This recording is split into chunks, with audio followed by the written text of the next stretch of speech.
Hello बच्चों, कैसे हैं? एक नंबर। चलिए, हम भी हैं मस्त और आ गए हैं मस्त सा चैप्टर लेके। मस्त इंसान मस्त चैप्टर, मस्त मौला चैप्टर है एप्लीकेशन ऑफ ट्रिग्नोमेट्री। सबसे आसान चैप्टर मैथ का, और 5 नंबर आपको श्योर बोर्ड में दिलाएगा। या आप दुनिया का कोई भी कंपटीशन एनटीएससी वगैरह आप देने जा रहे हो तो एक क्वेश्चन तो बनता है यार इधर से। एप्लीकेशन ऑफ ट्रिग्नोमेट्री मतलब आप ट्रिग्नोमेट्री जो पढ़े हैं उसका यूज कैसा है। चैप्टर का नाम फील करो, एप्लीकेशन ऑफ ट्रिग्नोमेट्री। तो चलिए, हम गलत उम्मीद तो नहीं कर रहे हैं। आप ये वीडियो तभी देख रहे हैं जब आप ट्रिग्नोमेट्री पढ़ चुके हैं। अगर नहीं पढ़े हैं तो पहले ट्रिग्नोमेट्री मेरे जाओ और पढ़ो डिस्क्रिप्शन बॉक्स से, और उसके बाद आओ। चलिए तो आते हैं हम लोग। तो एप्लीकेशन ऑफ ट्रिग्नोमेट्री हम लोग स्टार्ट करने वाली है। बहुत इंपॉर्टेंट चैप्टर और छोटा सा चैप्टर है, 1-2 लेक्चर में फिनिश होने वाला है। ठीक है, तो इसमें हम तो आपको एनसीईआरटी के पूरे क्वेश्चन करा देंगे जो भी है। और उसके अलावा क्यों एनसीईआरटी, कोई सोच रहा होगा सर ने लेवल डाउन कर लिया। बिल्कुल नहीं बच्चों, पता है एनसीईआरटी में सारे टाइप के क्वेश्चन है, और जितने भी मोस्टली पेपर्स देखे गए उसमें एनसीईआरटी से ही क्वेश्चन पूछे गए। तो क्यों बिना मतलब के माथा खपाए यार हम लोग। और रही बात, कुछ क्वेश्चंस आरडी शर्मा के भी हम लाएंगे जो कि बहुत अच्छे होंगे, बहुत सुंदर क्वेश्चन। यानी लगभग सारे क्वेश्चन हम जो मार्केट में चल रहे हैं उसको कवर अप करेंगे, बिल्कुल ये वादा है। और इसके अलावा एक कुछ बच्चों ने ऐसा बोला सर इंपॉर्टेंट क्वेश्चन और प्रीवियस ईयर क्वेश्चन आप हमको सेंड करो। बिल्कुल, तो हम आपको वीडियो के डिस्क्रिप्शन बॉक्स में ऐसा लिंक देंगे, मेल आईडी देंगे, जिसपे आप क्लिक करके प्रीवियस ईयर क्वेश्चन भी गेट कर सकते हो और प्रैक्टिस कर सकते हो। असाइनमेंट देने वाले, ठीक है, दैट इज असाइनमेंट होगा। विद्यास्त्री वाले सर का असाइनमेंट मिलने वाला है आपको। ठीक है, नोट्स के लिए कोई नहीं बोलेगा बच्चों। नोट्स हम बार बार बोलते हैं जब हम लेक्चर पढ़ा रहे हैं, उसी वक्त आप पेन पेपर लेके बैठो और नोट्स लिखो। जितना हम बोर्ड पे लिखते हैं और जितना डिक्टेट करते हैं, that is more than enough. Okay, got it. चलिए तो चालू करते हैं। तो चालू करने से पहले मैं हूं विकास सर और ये है हम सबका चैनल विद्यास्त्री वाले सर। तो ये एप्लीकेशन ऑफ ट्रिग्नोमेट्री। तो सबसे पहले हम लोग समझते हैं ट्रिग्नोमेट्री में आपने एक चीज तो जरूर जान गए होंगे कि ट्रिग्नोमेट्री के 6 रेशियो होते हैं, sine theta, cos theta, tan theta और उसके 3 रेसिप्रोकल। साइन थीटा क्या होता है? रिलेशन है परपेंडिकुलर और हाइपोटेनस का। कॉस थीटा क्या होता है? Base upon hypotenuse. Tan theta होता है परपेंडिकुलर अपॉन बेस। और ये पूरा चैप्टर एप्लीकेबल है राइट एंगल ट्रायंगल में। बिल्कुल, अगर हम इसको थीटा मान रहे हैं तो इसके सामने वाला परपेंडिकुलर और ये बेस और ये हाइपोटेनस, इतना तो आप समझ गए होंगे। तो चलो थोड़ा फील करते हैं। यानी ट्रिग्नोमेट्री में 3 चीजों को रिलेट किया जाता है, ध्यान से समझना। ट्रिग्नोमेट्री का कोई भी रेशियो, साइन हो, कॉस हो, टैन हो, इसी से मेरा काम हो जाएगा। इसका उल्टा कोसेक और इसका उल्टा सेक और इसका उल्टा कॉट की जरूरत नहीं पड़ने वाली, क्योंकि हमको साइन कोसेक की जगह हम साइन यूज कर लेंगे। सबको पता है कोसेक और साइन का रिलेशन होता है cosec theta equal to 1/sin theta. बिल्कुल काम हो जाएगा मेरा, यानी हमको उन तीनों की जरूरत नहीं पड़ने वाली है। ओके, तो आप एक चीज को फील करो, यानी ट्रिग्नोमेट्री के जो भी रेशियो है, चाहे साइन है, चाहे कॉस है, टैन है, कुछ भी है, तो उसमें 3 चीजों को रिलेट किया गया है। 3 चीज जुड़े हुए हैं। क्या क्या जुड़े हुए हैं? 2 साइड, कोई भी 2 साइड और एक एंगल। वो 2 साइड खास है। अगर हम साइन की बात करें तो ये 2 साइड जुड़ा है P और H। कॉस की बात करें तो ये 2 साइड, टैन की बात करें तो ये 2 साइड। यानी अब तो इतने दिनों से आप मैथ पढ़ रहे हो, साइंस पढ़ रहे हो, आपने एक चीज तो नोट किया होगा, जैसे हमारे पास 3 इक्वेशन है, x + y + z। अगर हम आपको x का वैल्यू दे दें, y का वैल्यू दे दें, तो आप z नहीं निकाल सकते क्या? बिल्कुल निकाल सकते हो, एकदम सिंपल होगा, सेम टू सेम। ये एप्लीकेशन ऑफ ट्रिग्नोमेट्री पूरा चैप्टर इसी मुद्दे पे बनाया गया है। यहां पर 3 लोगों का रिलेशन है, एक एंगल बिल्कुल और 2 साइड। तो हम इसमें क्या करेंगे, याद रखो, इस पूरे चैप्टर का यही खेला है। क्या खेला है कि आपको क्या किया जाएगा, एंगल दिया जाएगा। ये तो मस्ट है यार, एंगल दिया ही जाएगा। एंगल दे देंगे, ओके, एंगल 30 डिग्री, 40 डिग्री। आपको वैल्यू याद होगा ना? नहीं याद है, ट्रिक बताए थे, जाओ और देखो, याद करो वैल्यू। तो 30 डिग्री, 45 डिग्री, 60 डिग्री, जो वैल्यू आपने टेबल में लर्न किया वही वैल्यू यूज होंगे। तो यहां 30-40 दे देंगे एंगल। उसके बाद हम परपेंडिकुलर दे देंगे और आपसे हाइपोटेनस पूछ लेंगे, तो आप साइन यूज करो। चलो मान लो हमने ऐसा किया, हाइपोटेनस दे दिया, एंगल दे दिया और आपसे बेस पूछ रहे हैं, तो कॉस यूज करना बनता है। अगर हमने एंगल दे दिया, परपेंडिकुलर दे दिया और बेस पूछ लिए, तो क्या यूज करना पड़ेगा? टैन। यानी अपने जरूरत के हिसाब से इनको यूज करना है। फिर से समझते हैं, इस पूरे चैप्टर को पढ़ने का यही मकसद है कि आपको एक एंगल और 2 साइड में, ध्यान रखो, एक साइड और एक एंगल दिया जाएगा और हमेशा एक दूसरा साइड पूछा जाएगा, और आपको अपने दिमाग से सोचना है कि यूज क्या होगा। चलो एक राज की बात बताते हैं, 99% टैन यूज होता है, 99% टैन यूज होता है। ओके, चलिए तो कुछ हम लोग इसको देखते हैं प्रैक्टिकली कैसे होगा। जैसे मान लीजिए, ध्यान समझते हैं, जैसे मान लीजिए ये है आपके पास एक टावर, एक बिल्डिंग है ऐसा। यहां से आप कुछ दूर खड़े हो और एंगल हमने बता दिया कि 30 डिग्री पे खड़े हो, और उसके बाद हमने आपको बता दिया कि ये बिल्डिंग से आप दूर खड़े हैं 20 मीटर। यानी हमने आपको क्या क्या बता दिया, देखो थीटा बता दिए, बिल्कुल आपके पास थीटा है, और हमने ये क्या बता दिया, थीटा के सामने ये परपेंडिकुलर होता है और ये बेस है, यानी बेस का वैल्यू बता दिए। और आई एम आस्किंग, हम आपसे पूछ रहे हैं कि बताओ परपेंडिकुलर कैसे निकलेगा, तो आप समझ गए होंगे परपेंडिकुलर बेस और थीटा कौन सा यूज करें। सोचो पी और बी में कौन सा फॉर्मूला है, tan, ऑब्वियसली tan यूज होने वाला है। तो इसके मदद से देखो हमने क्या बताया आपको कि हम कितने एंगल बन रहा है, एंगल ध्यान समझना, यहां हम खड़े होकर देख रहे हैं तो यहां एंगल बन रहा है, और कितने दूर हम खड़े हैं हम आपको डिस्टेंस बता दिए। तो इन दो वैल्यू के मदद से आपने क्या फाइंड कर दिया, हाइट ऑफ टावर, इस टावर का हाइट। बिल्कुल, तो यही ट्रिग्नोमेट्री का इस्तेमाल है कि आप किसी चीज का हाइट निकाल सकते हो। अगर हम आपको हाइट बता दें तो आप डिस्टेंस निकाल सकते हैं, बिल्कुल निकाल सकते हैं। अगर हम हाइट और डिस्टेंस दोनों बता दें तो आप डिवाइड करके क्या निकाल सकते हैं, एंगल। यानी this is the application of trigonometry, that by using this chapter we can calculate the height of tower, height of building, distance of tower, distance of building, etc। Okay, थोड़ा सा समझ में आ गया होगा। चलिए तो आगे बढ़ते हैं। यहां पे इस चैप्टर में दो एंगल का जिक्र किया जाता है, ध्यान से देखेंगे एंगल कैसे यहां पे डिफाइन किया गया है। देखिए यहां पे बात की गई है एंगल ऑफ एलिवेशन की, एंगल ऑफ एलिवेशन। पहला नाम ऐसा आपको मिलेगा, नाम को पढ़ो। एलिवेशन मतलब क्या होता है, ऊपर उठा हुआ, बिल्कुल, एलिवेट यानी ऊपर उठा हुआ। तो थोड़ा समझते हैं, जैसे यहां पर कोई ऑब्जर्वर खड़ा है, ऑब्जर्वर मतलब मान लीजिए हम खड़े हैं, जैसे हम अभी खड़े हैं और अपने मोबाइल के कैमरे को देख रहे हैं, तो क्या हो रहा, मेरे आंखों से इस कैमरे के साथ एक एंगल फॉर्म हो रहा ना, ये देखो ऐसा लाइन जा रहा। तो ध्यान समझना, यहां पर मान लो एक काइट फ्लाई कर रहा है, काइट, पतंग, ये पतंग ऐसा उड़ रहा है, और हम ये ग्राउंड पे खड़े हैं, ऑब्जर्वर खड़ा है ग्राउंड पे, बस उसके आई की बात करना। तो ऑब्जर्वर के आई के सामने एक लाइन बना दो, ऑब्जर्वर के आई के सामने एक लाइन बना दो ग्राउंड के पैरेलल, ये ग्राउंड के पैरेलल, इसको बोलते हैं हॉरिजॉन्टल लाइन। कौन सा लाइन, हॉरिजॉन्टल लाइन। तो what is horizontal line, the line which is parallel to the ground and parallel, the line parallel to the ground and passing through the observer's eye, मतलब observer के आंख से बनता है वो लाइन, क्लियर होगा। उसके बाद देखो ये है आपका ऑब्जेक्ट है, या आप बोल सकते हो कोई पॉइंट होगा, कोई जरूरी नहीं ऑब्जेक्ट है, पॉइंट भी हो सकता है। पॉइंट कैसे, जैसे मान लीजिए मेरे पास ये एक टावर है, इस टावर पे यहां पर एक फ्लैग लगा हुआ है, फ्लैग।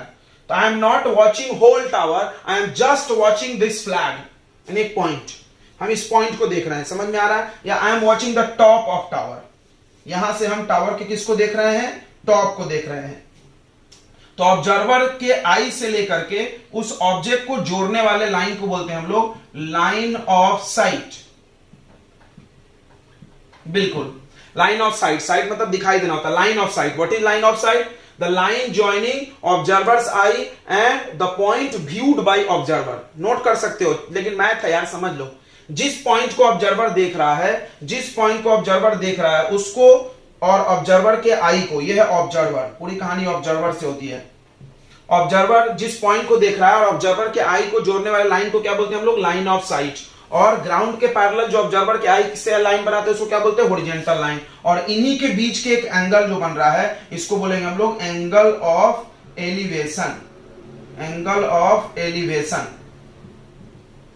तो what is angle of elevation, definition लिखना है तो लिख लो यार। The angle between horizontal line and line of sight is called angle of elevation when ध्यान सुनना, व्हेन द ऑब्जेक्ट या point is present above the horizontal line, यानी जब आपके आंखों के लाइन के ऊपर कोई ऑब्जेक्ट है और उसको जब आप देख रहे हैं, तो एंगल जो बना that is angle of elevation.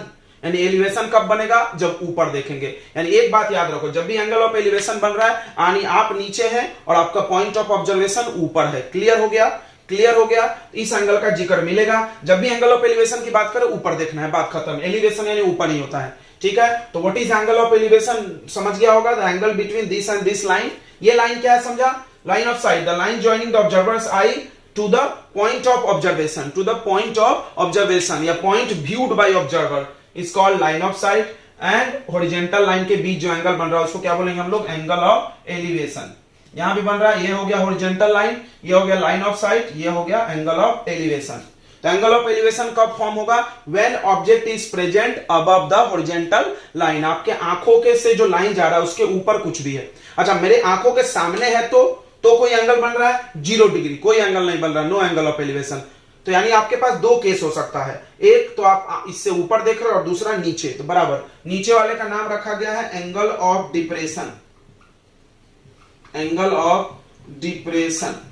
तो डिप्रेशन मतलब क्या होता है? दब जाना, डिप्रेस मतलब नीचे हो जाना, तो डिप्रेशन बराबर।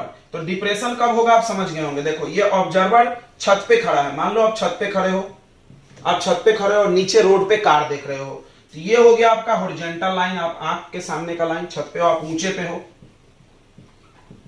Horizontal line. और ये रोड पे आपका बॉल है, कार है, कुछ भी है, मान लो यहां बॉल है और आपने इसको देखा, तो अभी आपके आंख का जो नजर है वो नीचे हो गया। तो ये जो एंगल फॉर्म हुआ, this is line of site, line of site, line of site यानी ऑब्जर्वर की आंख से लेकर के जिस पॉइंट को देख रहे हो उनके बीच में जो एंगल बन रहा है उसको क्या बोलेंगे हम लोग? Angle of depression, angle of depression. अब देखो मान लो ये एंगल थीटा है, तो यहां से आप एक लाइन पैरेलल बना सकते हो और ये थीटा, तो ये भी थीटा हो जाएगा अल्टरनेट एंगल से, तो ये बिल्कुल इसके जैसा ट्रायंगल फॉर्म हो जाएगा। यहां पे भी एक ट्रायंगल बन रहा है ना, ये देखो। तो ये ट्रायंगल बना के ही पूरे क्वेश्चंस को सॉल्व करने हैं। लेकिन एलिवेशन लिखा हो तो आपको समझना है ऊपर देखना है, डिप्रेशन लिखा है तो कहां समझना है? नीचे, हॉरिजॉन्टल लाइन से नीचे। क्लियर हो गया? दोनों एंगल समझ में आ गया। चलिए कुछ और कॉन्सेप्ट देखते हैं जो भी इस चैप्टर में यूज होगा, हम आपको सब पढ़ा देंगे। उसके बाद देखिए, मोस्टली हमने क्या बोला आपको? tan थीटा यूज होने वाला है। इस बात को आप दिमाग में गांठ बांध लो, tan theta p/b। Mostly, I am not telling 100%, but 90%, 99% भी बोल सकते हो। और थीटा में भी आपको 2-3 वैल्यू याद करने होंगे tan के, हम बता दे रहे हैं। ऐसे तो आपको सब याद रखना चाहिए। It is very important for trigonometry also. tan 30 degree, what is the value of tan 30 degree? 1/3, 1/√3। उसके बाद आपको मिलेगा tan 45 मिलने वाला है, कितना आएगा? 1। और tan 60 डिग्री मिलना है, कितना होगा? 1/√3। इस चैप्टर में पूरे क्वेश्चन वर्ड प्रॉब्लम होते हैं, यानी आप स्टोरी राइट करो, डायग्राम ड्रॉ करो और क्वेश्चन सॉल्व करो। ओके, तो चलिए क्वेश्चन करके हम लोग देखते हैं। तो ये क्वेश्चन हमारे सामने एनसीईआरटी का क्वेश्चन है, आपके पास बुक होगा तो आप देख लेना, एक्सरसाइज का है। ओके, 9.1। तो द एंगल ऑफ एलिवेशन, देखो ये नाम मिला ना, एंगल ऑफ एलिवेशन यानी ऊपर देख रहे हैं, ये तो पक्का हो गया। चलो आप चाहो तो आप लगभग में डायग्राम बना सकते हो, इतना नाम पढ़ के डायग्राम ड्रॉ कर सकते हो, लेकिन पूरा पढ़ लो। Angle of elevation of top of tower, यानी टावर के टॉप को, हमने बोला था एक पॉइंट देख सकते हैं, बिल्कुल टावर, पूरा टावर नहीं देखना, बस टॉप। फ्रॉम ए पॉइंट, एक पॉइंट से, देखो कोई एक पॉइंट ले लो, कहां है पॉइंट? ऑन द ग्राउंड, यानी जमीन पे। मान लो ये मेरा जमीन है, ये लाइन खींच लो, ये जमीन हो गया आपका। ग्राउंड पर से कोई एक पॉइंट ले लो, ये आपका पॉइंट हो गया P। इससे आप टावर के टॉप को देख रहे हो, ये तो पक्का है कि आप ऊपर देख रहे हो, ये हो गया टावर। मान लो ये टावर है, इतना बड़ा बना लो ऐसा टावर जैसा, ये हो गया टावर, ये हो गया पॉइंट, और यहां पर एंगल बन रहा है विच इज 30 मीटर अवे, जो कि 30 मीटर दूर है। कौन दूर है? पॉइंट। पढ़ो वहां पे, बोला from a point on ground which is 30 metre away from the foot of tower. ये टावर है, ये टावर का टॉप है ऊपर वाला, और ये फुट होगा। इससे कितना दूर है ये बताओ? 30 मीटर। ओके, इज 30 डिग्री, तो ऑब्वियसली 30 डिग्री एंगल दिया हुआ है। Find the height of tower, tower का हाइट निकालना है। देखो जिसको भी फाइंड करना है तो इसमें क्या किया जाता है? कुछ एज्यूम कर लिया जाता है। मान लो h, हाइट को जनरली h मानते हैं, बेस में कोई डिस्टेंस होगा तो x मानना। अब इसका नाम लिख लो AB, और यहाँ P लिखा हुआ है। थोड़ी सी स्टोरी लिखनी पड़ती है पेपर के लिए। क्या लिखना पड़ेगा आपको? कि लेट, मान लो कि AB इज टावर, AB एक टावर है, और AB का हाइट हमने कितना मान लिया? h, और BP कितना दिया हुआ है? 30 मीटर। ये इतना नोट करें। अब तुम सोचो, ट्रिग्नोमेट्री पढ़े हो, साइन थीटा किसका किसका रिलेशन है? हाइपोटेनस परपेंडिकुलर नहीं चाहिए, क्योंकि क्या पूछा है क्वेश्चन में? हाइट। दिस ये चाहिए, ये दिया है, यानी ये क्या है बताओ? परपेंडिकुलर। ये क्या है? बेस, और एंगल तो है, ये है भाई। तो परपेंडिकुलर बेस का किसका फॉर्मूला है? Sine cos tan. किसका है बताओ? टैन। तो हम टैन थीटा यूज करेंगे। तो फॉर्मूला लिख लो पहले, टैन थीटा का फॉर्मूला होता है परपेंडिकुलर अपॉन बेस। चलो वैल्यू डाल दो, थीटा दिख रहा होगा आपको कितना है? 30 डिग्री। परपेंडिकुलर भी दिख रहा है कितना है h, और बेस कितना है बताओ 30 सॉरी tan 30 का वैल्यू अभी हमने बोला था लर्न करो 1/√3 इक्वल टू h बाई 30। ये 30 इधर मल्टीप्लाई हो जाएगा तो ये आ जाएगा 30, ये 30 इधर चला गया तो ये 30/√3 इक्वल टू h। एक बात और, इस चैप्टर में रेशनलाइजेशन करना है, मतलब इरेशनल नंबर अलाउ नहीं है आंसर में, ठीक है, डिनोमिनेटर में। ये चीज आपने 9th में पढ़ा होगा। तो रेशनलाइजेशन करे, यहां नहीं छोड़े आंसर को। तो उसके बाद क्या करेंगे हम लोग, √3 से मल्टीप्लाई करते हैं ऊपर नीचे, देन डिनोमिनेटर में √3 इंटू √3 क्या हो जाएगा 3। अब ये 3 से कैंसिल कर दो, कितना आ गया 10, यानी 10√3 metre is height of tower. कभी कभी ऐसा किया जाएगा कि आपको √3 का वैल्यू दे दिया जाएगा, √3 का वैल्यू 1.732, आप यहां पुट करके 10 से मल्टीप्लाई करके you will get the exact height. But if it is not mentioned the value of √3 then no need to substitute the value of √3, okay, get it। अगर आपके पास √3 का वैल्यू नहीं दिया है तो आप पुट नहीं करेंगे, कोई जरूरत नहीं है। This is your answer. So अगले क्वेश्चन की तरफ चलते हैं। चलिए तो ये क्वेश्चन बहुत इंपॉर्टेंट है, पेपर में भी आपके आया है, सीबीएसई में प्रीवियस ईयर में, और एनसीईआरटी का भी है। देखिए ए ट्री ब्रोक्स यानी एक पेड़ है टूट गया, ड्यू टू ए स्टॉर्म तूफान के वजह से, एंड ब्रोकन पार्ट जो टूटा हुआ हिस्सा था बेंड झुक गया, सो दैट इस प्रकार द टॉप ऑफ ट्री का जो टॉप है हिस्सा, ऐसा ये पेड़ है ऐसा टूट के झुक गया, समझ रहा है। द टॉप ऑफ ट्री जो होगा, top of tree touches the ground, जमीन को टच कर रहा बाय मेकिंग एंगल 30, समझ गया होगा। ये देखो ये तुम्हारा पूरा पेड़ था ऐसा इतना बड़ा, ये है ग्राउंड, ध्यान समझेंगे, ये ए बी एक ट्री है। अब ये मान लो यहां से टूट गया या यहां से टूट गया, कहीं से भी टूट गया, और ये जो ब्रोकन पार्ट है ये टूट के नीचे आ गया और जमीन को ऐसे टच करने लगा, ये डॉटेड कर दो, यानी ए पॉइंट अब यहां आ गया, समझ रहा होगा। ए पॉइंट ये जो था, ये पेड़ है मान लो, ऐसा पेड़ बना लो, तो यहां पर आके टच कर रहा है, समझ रहा है, ये नीचे गिर गया। तो आप इसको भी ए नाम दे सकते हो, ये ए है, ये ए है, और यहां पे सी दे दो, ए बी सी, समझ गया। ट्री कौन है, ए बी, यानी अब क्या करना होगा, ये देखो ए सी और ये ए सी सेम ही है, एक ही है, थोड़ा बड़ा छोटा दिख रहा होगा, चलता आप मैनेज कर लो, या इसको आप बड़ा बना लो यार।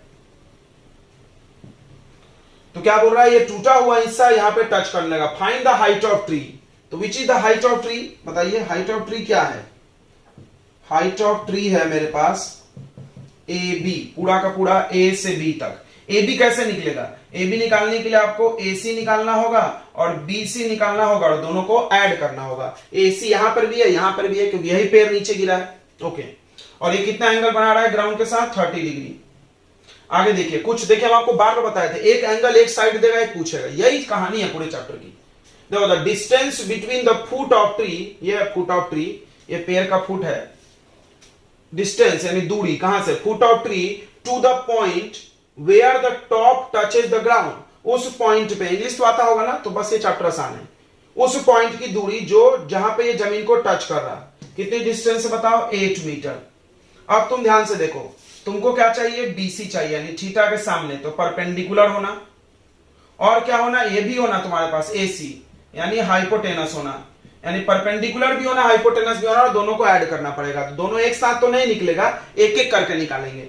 तो पहले ये बेस है और ये परपेंडिकुलर है, तो tan लगा लेते हैं। देखो सबसे पहले tan थीटा यूज करो, tan थीटा, क्यों, इससे बेस और परपेंडिकुलर निकल जाएगा। tan थीटा का formula perpendicular by base, tan theta, theta की जगह क्या रखना है आपको, 30 डिग्री। परपेंडिकुलर का वैल्यू नहीं पता, नाम लिख सकते हो या आप x मान लो, नहीं भी लिखे तो चल जाता है, BC लिख दिए, चलो जाने दो, नहीं मानना चाहिए, बट लीगली मानना चाहिए, इसको x इसको y। चलिए अब बताइए बेस कौन है, 8 है।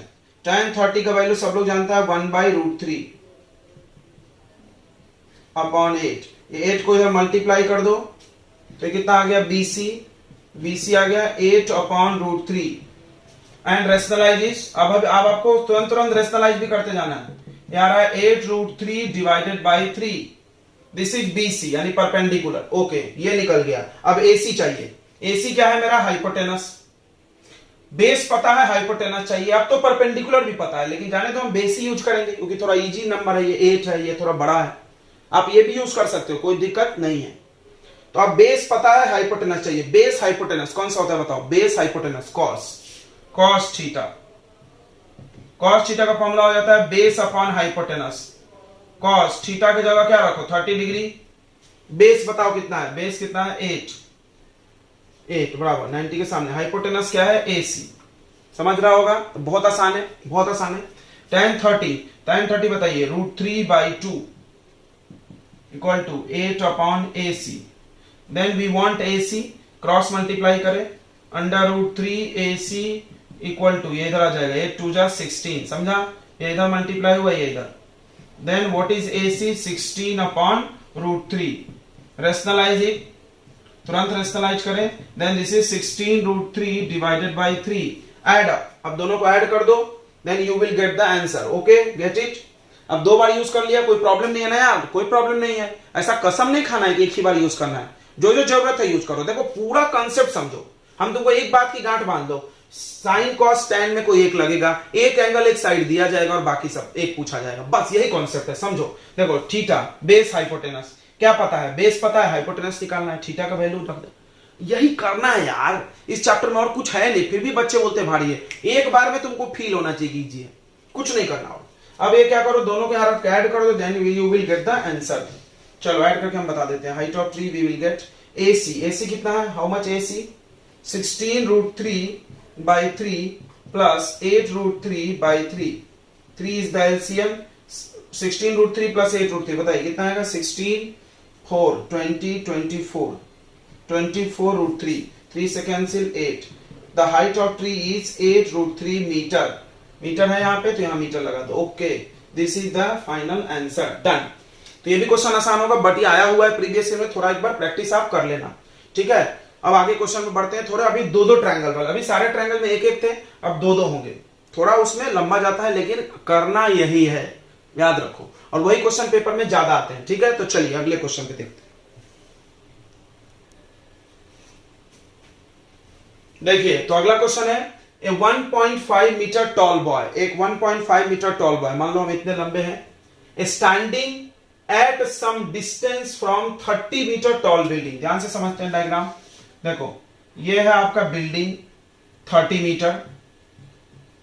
मीटर बड़ा है, और बॉय कुछ दूरी पे खड़ा है। बॉय का हाइट कितना है?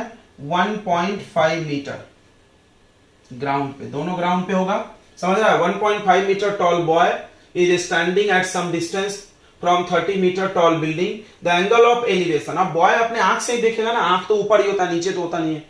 तो यहां आई है मान लो उसका, इससे वो बिल्डिंग के टॉप को देख रहा है ऊपर, तो एलिवेशन बोलेंगे। अब एंगल बनाने के लिए एक हॉरिजॉन्टल लाइन चाहिए। हॉरिजॉन्टल लाइन आंखों के पैरेलल बनाना है, बताया था हमने। तो ये हो गया हॉरिजॉन्टल लाइन आपका, और ये एंगल ऑफ एलिवेशन क्या बोल रहा है? The angle of elevation from his eye to the top of building increases to 30 to 60, बढ़ के 30 से 60 हो गया। यानी पहले 30 था और बाद में 60 हो गया। पूरा क्वेश्चन पढ़ लेते हैं। As he walk towards the building, मतलब देखो, फील करो, ये बिल्डिंग है, यहां देख रहे हैं हम 30 डिग्री एंगल। अब हम बिल्डिंग के पास आ गए, तो आपको पता होगा किसी चीज के जितना पास आओगे तो आपको मुंडी ऊपर करना पड़ेगा, यानी एंगल बढ़ेगा। इसको दिमाग में नोट करना। क्या नोट करना कि किसी भी बिल्डिंग के, किसी भी टॉल ऑब्जेक्ट के जितना क्लोज जाओगे एंगल बढ़ेगा। किसी भी टॉल ऑब्जेक्ट के जितना क्लोज जाएंगे एंगल बढ़ेगा, और दूर जाएंगे घटेगा। इससे काम आएगा, कुछ क्वेश्चन का डायग्राम बनाने में मदद मिलेगा। और एक चीज नोट करो, कोई बड़ा ऑब्जेक्ट है कोई छोटा, तो बड़े को देखेंगे तो ज्यादा बड़ा एंगल बनेगा, छोटे को छोटा। जैसे हम बोलते हैं एक टावर और एक बिल्डिंग, टावर को देखे तो 30 का एंगल, बिल्डिंग को देखे तो 60 का। बताओ बड़ा कौन है? बिल्डिंग। 60 का एंगल बना, समझ में आ रहा है? हमारे पास 2 पॉइंट है, ए और बी। ए से हमने टावर को देखा 30, बी से हमने देखा 60। बताओ ए और बी में कौन टावर के पास में है? बी। क्यों? क्योंकि बी से एंगल ज्यादा है। फिर क्लियर हो गया होगा? यहां पे वैसा ही चीज है। दोनों चीज अपने भेजे में नोट करो, नहीं तो कॉपी में नोट करो यार, ऊपर स्टार लगा के। तो अब देखो यहां 30 था, ये इधर चल के गया, मान लो यहां आ गया ये लड़का, यहां आ गया, तो इसका एंगल अब बढ़ गया होगा। पहले 30 डिग्री का एंगल था, अब कितने का एंगल बन गया बताओ? 60 डिग्री का। यह चीज बोल रहा है, समझ में आया?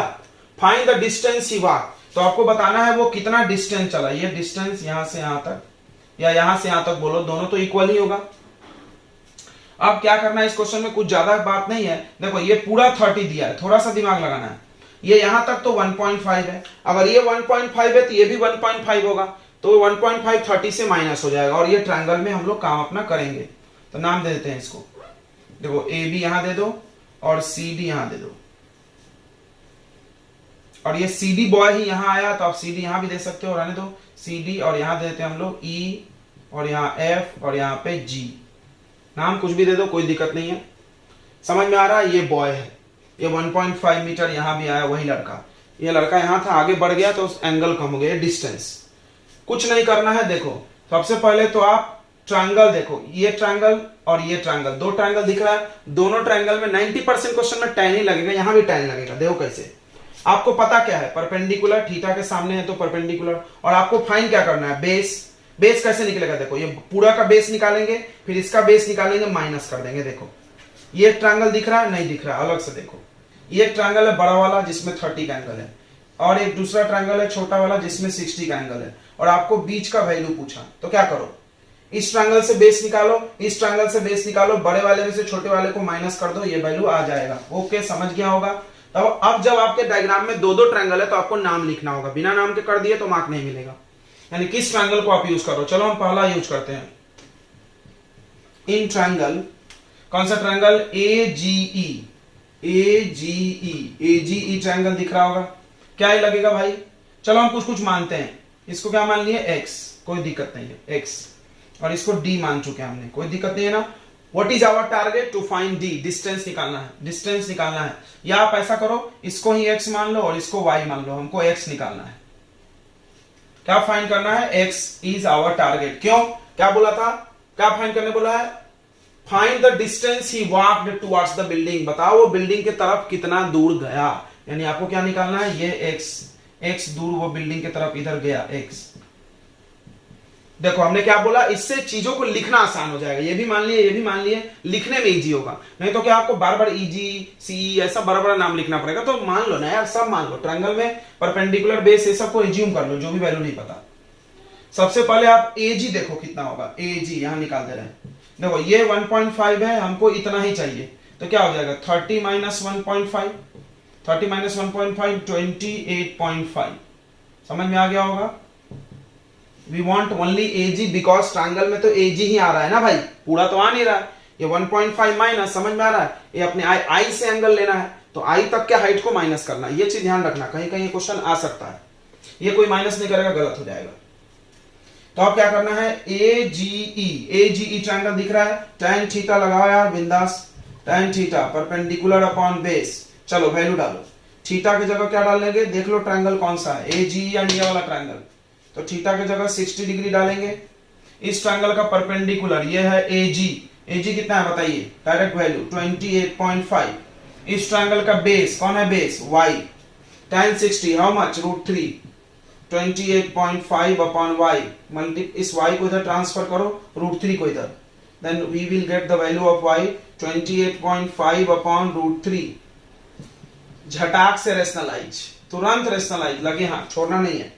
तो √3 इंटू √3, 3, 28.5 √3 डिवाइडेड बाई 3, 3 से कैंसिल हो रहा, देख लो, हाँ हो रहा है, 3 9 जा 27, और 1 और 0.5, 1 और 0.5, तो 3 5 जा, यानी 9.5 √3। चलो तो हमको यहां से यहां तक का वैल्यू तो मिल गया, कितना आ गया, 9.5 √3। अब हम इस पूरे को निकालेंगे, फिर माइनस कर देंगे। समझ में आ गया होगा, कुछ काम ज्यादा भारी नहीं किया हमने, जो काम अभी दो क्वेश्चन में किए तो वही किए हैं, बस दो ट्रायंगल दे दिया तुमको जानबूझ के, ताकि तुम डरो, डरो मत यार, डर के आगे जीत है। माउंटेन ड्यू माउंटेन ड्यू क्या यहां लिख दिया हमने। चल तो अब अगला ट्रायंगल हम लेंगे ACG, in triangle ACG, clear है, ACG ये बड़ा वाला। अब देख लो ACG, देखो मार्कर से दिखा रहा है, ये है ACG ट्रायंगल में देखो, tan कितना, एंगल कितना है, 30 डिग्री, tan 30 परपेंडिकुलर, फिर से सॉरी पहले फॉर्मूला लिखना चाहिए, tan 30 perpendicular by base, tan theta बताओ कितना आएगा, 30 परपेंडिकुलर, देखो 30 के सामने AG यानी 28.5, and base what is base, ध्यान से देखो, ये 30 वाले का बेस यहां से यहां तक पूरा लेंगे ना, इतना मत ले लेना, पूरा यहां से यहां तक लेंगे, तो इतना क्या होगा, x प्लस वाई, समझा नहीं समझा, x plus Y, we have the value of y, put the value of y, get the answer, tan 30, how much tan 30, 1 by root 3,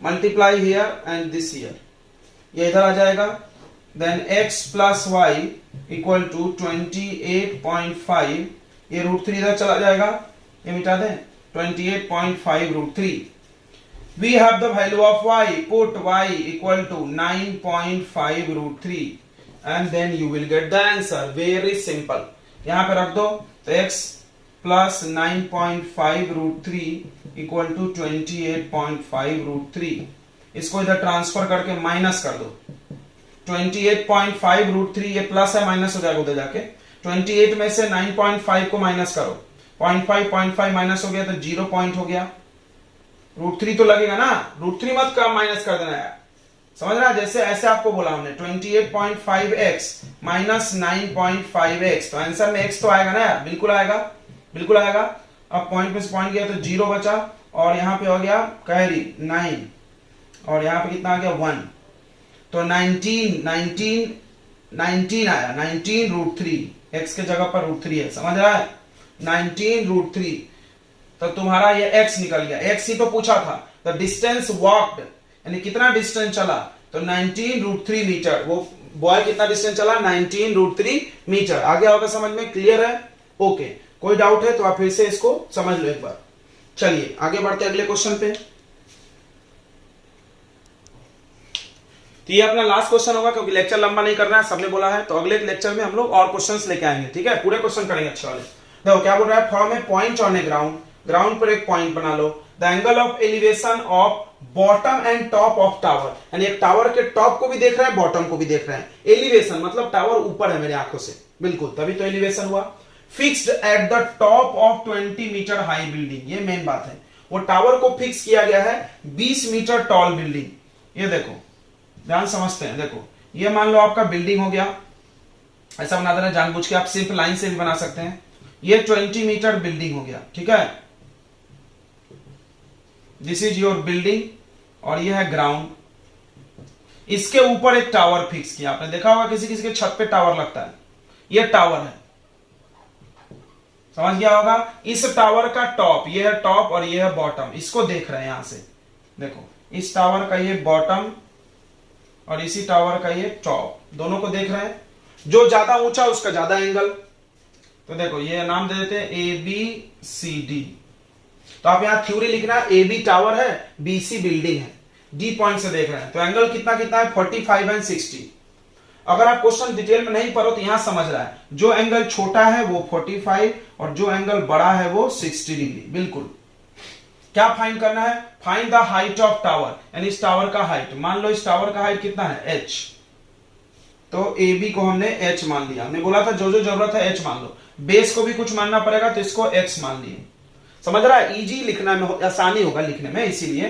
tan लगाना है, ज्यादातर सवालों में हमने बोला था, क्योंकि देखो ये परपेंडिकुलर, ये बेस, तो काम हो जाएगा मेरा, तो चलो दो ट्रायंगल है, बस एक एक बार बारी बारी से यूज करेंगे, सबसे पहले बड़ा वाला ले लो या छोटा वाला कुछ भी ले लो, तो इन ट्रायंगल, एक ट्रायंगल ले लो ADC, दोनों ट्रायंगल लेना है बारी बारी से, टैन लगा दो, सवाल बन जाएगा अपने आप, ज्यादातर सवाल, ADC बड़ा वाला ट्रायंगल, तो tan थीटा क्या होगा, परपेंडिकुलर अपॉन बेस, ध्यान से देखना बस, ये बड़ा ट्रायंगल है तो ये पूरा परपेंडिकुलर होगा, तो tan थीटा कितना है बताओ, 60 डिग्री, परपेंडिकुलर देखो ये और ये मिला के परपेंडिकुलर होंगे, h प्लस 20, बेस x है, tan 60 होता है √3, h प्लस 20 अपॉन x, इसको इधर ट्रांसफर कर दो, then you will get the value of x।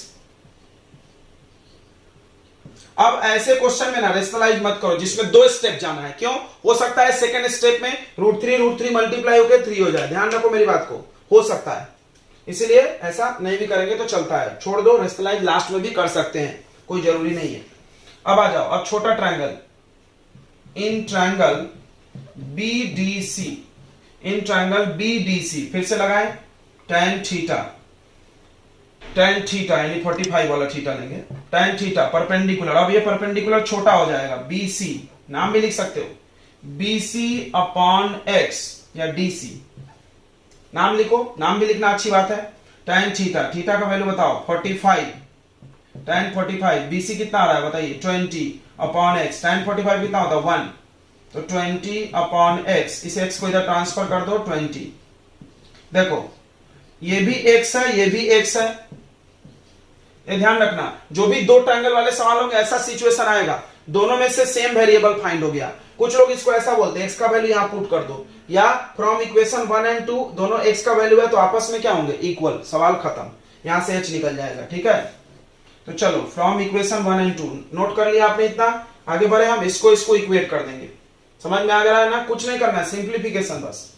तो इसको मिटा दो, from 1 and 2, from equation 1 and 2, equation 1 और 2 से h plus 20 upon root 3 equal to 20, transfer here, तो h plus 20 equal to 20 root 3, यही निकालना है h, हाइट ऑफ टावर।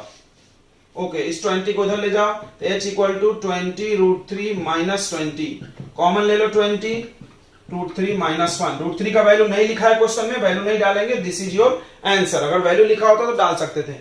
तो चलिए आपको इतना समझ में आ गया होगा, हमने आपको 4 क्वेश्चन पढ़ाए, बेसिक पढ़ाए, कॉन्सेप्ट पढ़ा दिए, एप्लीकेशन ऑफ ट्रिग्नोमेट्री। अगर आपको समझ में आ गया होगा तो आप एनसीईआरटी के या किसी भी टेक्स्ट बुक से क्वेश्चन जरूर बनाओ, और नहीं समझे तो कमेंट में पूछ सकते हो। हम अगले लेक्चर में आएंगे और एप्लीकेशन ऑफ ट्रिग्नोमेट्री के और क्वेश्चन लेके आएंगे, 2 या 3 लेक्चर में हम अच्छे अच्छे सारे क्वेश्चन कवर अप करके इन चैप्टर को खत्म करेंगे। और इधर पैरेलल में साइंस भी चलते रहेगा, साइंस बंद नहीं हुआ। ठीक है, तो साइंस में हम अगला चैप्टर लेके आएंगे, लाइफ प्रोसेस।